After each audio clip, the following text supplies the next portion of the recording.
Etymology names of China.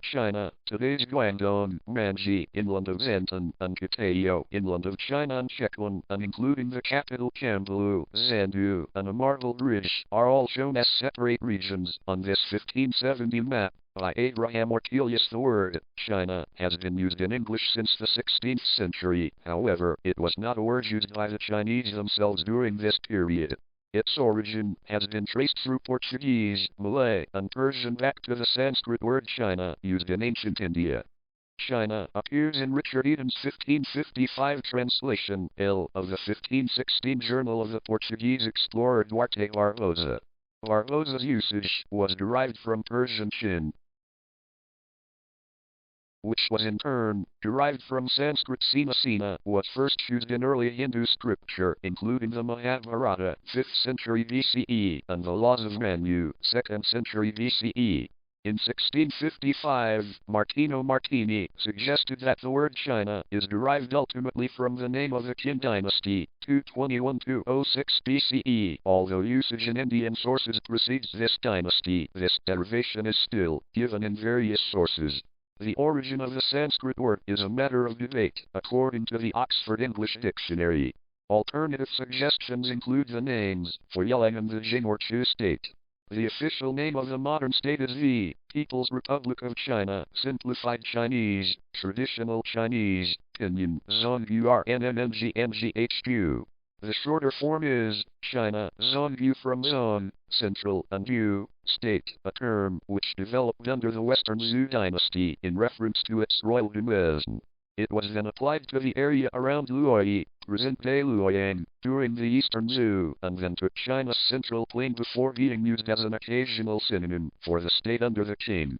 It was often used as a cultural concept to distinguish the Yuexia people from perceived barbarians. The name Zhongguo is also translated as Middle Kingdom in English. China, PRC, is sometimes referred to as the mainland when distinguishing the ROC from the PRC. History of China and timeline of Chinese history. Prehistory 10,000 years old pottery, Zionran cave culture 1800–7000 BCE. Archaeological evidence suggests that early hominids inhabited China 2.25 million years ago.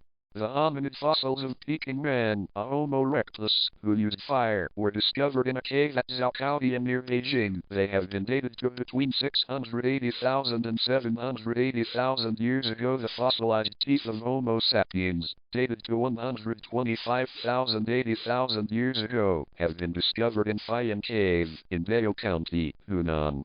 Chinese proto-writing existed in Jiayu around 7000 BCE, at Dumadi around 6000 BCE, Tahuan from 5800 to 5400 BCE, and Banto dating from the 5th millennium BCE. Some scholars have suggested that the Jiayu symbols, 7th millennium BCE, constituted the earliest Chinese writing system.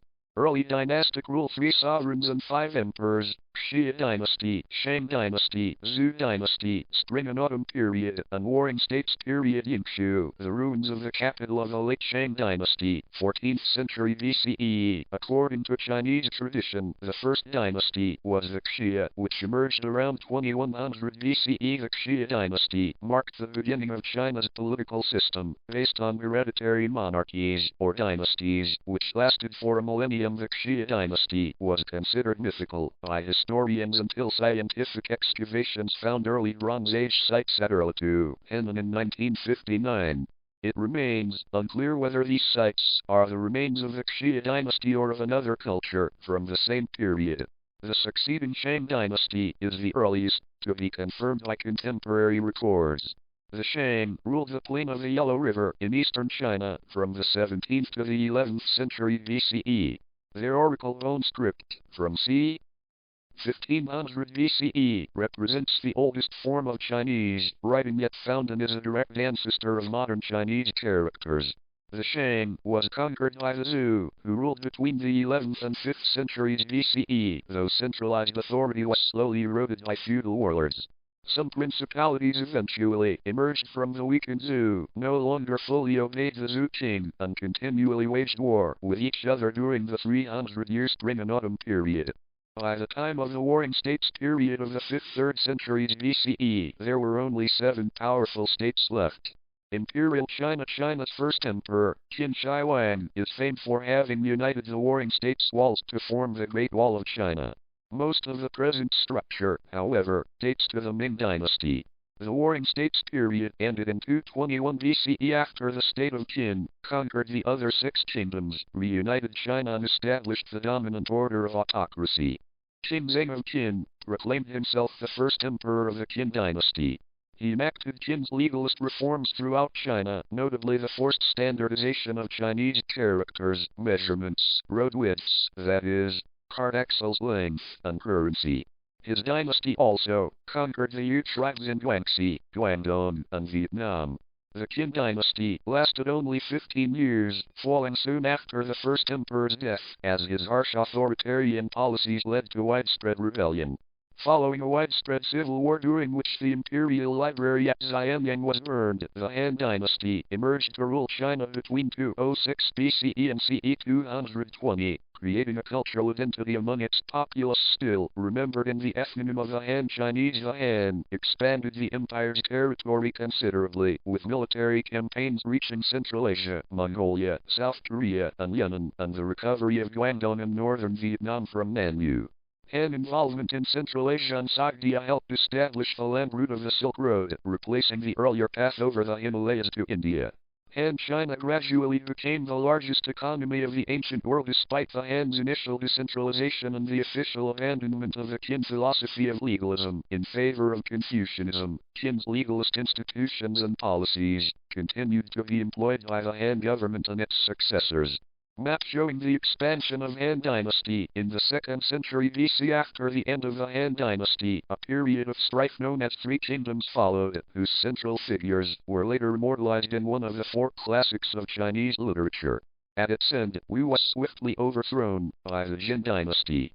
The Jin fell to civil war upon the ascension of a developmentally disabled emperor. The 5 barbarians then invaded and ruled northern China as the 16 states.